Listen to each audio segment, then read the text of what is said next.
जैसे हम हर अच्छाई में बुराई देख रहे हैं, जो मैं आपका व्यक्तित्व समझ पा रही हूँ कि आप हर प्रश्न पे मेरे आपकी मुस्कुराहट एकदम मेंटेन्ड है, कोई भी प्रश्न आपको विचलित नहीं करता, कोई भी बुरी बात भी आपको विचलित नहीं करती।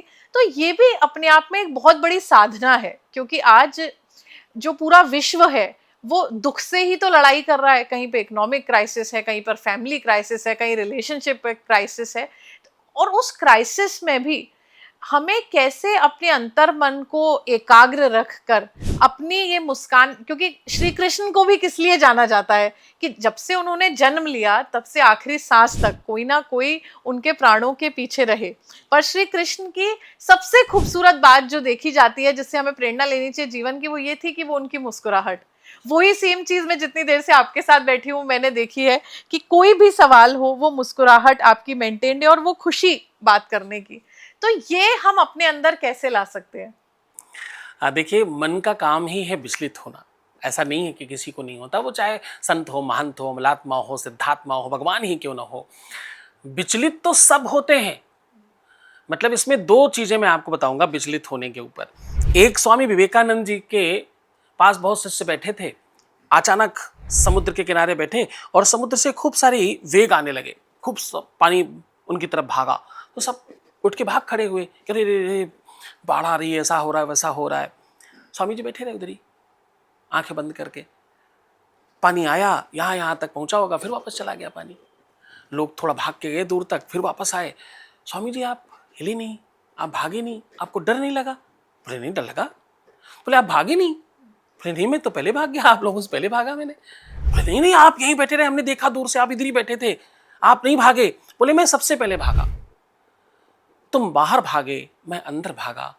भागने का क्रम अलग है। तुम वहां भाग रहे हो जहां से भागा नहीं जा सकता, मैं वहां भाग रहा हूं जहां भागा जा सकता है। वहां कोई नहीं पहुंच सकता, जहां मैं हूं वहां कोई नहीं पहुंच सकता। मेरे शरीर तक तुम पहुंच सकते हो, मेरे मेरे अंग प्रत्यंग तक तुम पहुंच सकते हो, मुझ तक नहीं पहुंच सकते।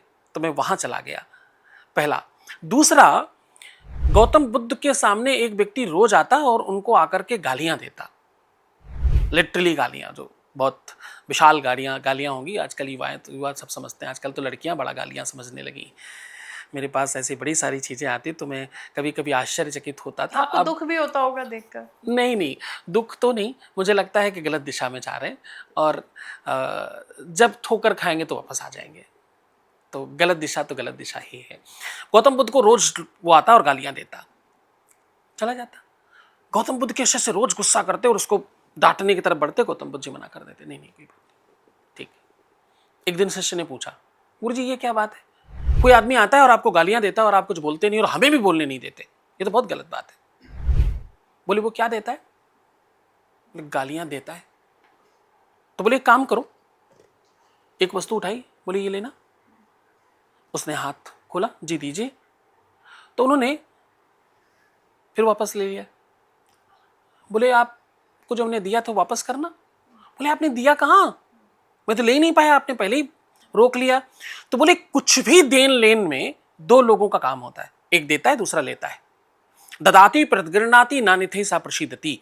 कोई कुछ वस्तु दे रहा हो तो दूसरे को स्वीकार करना पड़ता है, तभी पहुंचेगा। हमने आपको कॉल किया, आपने उठाया ही नहीं, तो मिस हो गया, चला गया, आपसे बात ही नहीं हो पाई, संवाद नहीं हो पाया। बोले वो गाली देता तो है पर मैं लेता नहीं, वो देता है पर मैं लेता नहीं हूं, तो उसी के पास रह जाती है वो गाली। तो वो बेचारा अपनी ही मम्मी को, अपने ही पापा को, अपनी ही बहन को ऐसा कुछ कहता है तो मुझे दया आती है उसके ऊपर, कैसा क्यों कह रहा है। तो नजरिए का कमाल है। आप कैसे, विचलित तो हर कोई होता है, आप उसको कैसे देखते हो। पंडित मदन मोहन मालवीय जब भिक्षाटन के लिए निकले, विश्वविद्यालय पहला बनना था, हिंदू विश्वविद्यालय बनना था, और भीख मांगने किसके पास पहुंचे, दान लेने किसके पास पहुंचे, हैदराबाद के निजाम के पास। निजाम ने अपना जूता दे दिया, बोले आपके लिए मेरे पास यही एक दान है, आप मेरा जूता लेके जाइए। पंडित मदन मोहन मालवीय तो मतलब विश्व के सर्वश्रेष्ठ लोगों में से एक, बोले हाँ ठीक है आप दे दीजिए।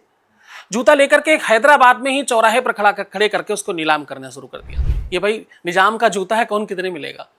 बोली लगने लगी तो कुछ लोग भाग के पहुंचे राजा के पास, बोले साहब आपकी इज्जत नीलाम हो रही, चौराहे पर लोग खरीद रहे, कई कई हजार रुपए में तुम्हारा जूता बिक रहा है। तो वो भाग कर आया, साहब किसी को मत दो, मुझे ही दे दो। उस समय उसको समझ में आया कि आपके नजरिए में कितना कमाल है। उसने खूब सारा दान दिया, इतना दान दिया कि अगर आप कभी काशी विश्वविद्यालय जाएं, बीएचयू जाएं, तो वहां अभी भी एक हॉस्टल उसके नाम पर बना हुआ है, निजाम के नाम पर। निजाम मतलब हैदराबाद का निजाम मुस्लिम होकर के भी हिंदू विश्वविद्यालय के लिए उसने दान दिया। इस पर मजबूर किसने किया? नजरिए ने। आपका नजरिया जो है, कितनी ही विचलन हो, कितनी ही विषमता हो, जब बहुत लोग आपको परेशान करें, अतिशय आप परेशान हो गई हो, तो आप जबरदस्ती हंसिएगा, मुस्कुराइएगा और उनकी तरफ देखिएगा एक बार। आप विश्वास मानिए, जितना वो आपको परेशान कर रहे होंगे उसके कई हजार गुना ज्यादा वो परेशान हो जाएंगे, केवल इस बात से कि प्रभाव पड़ा क्यों नहीं।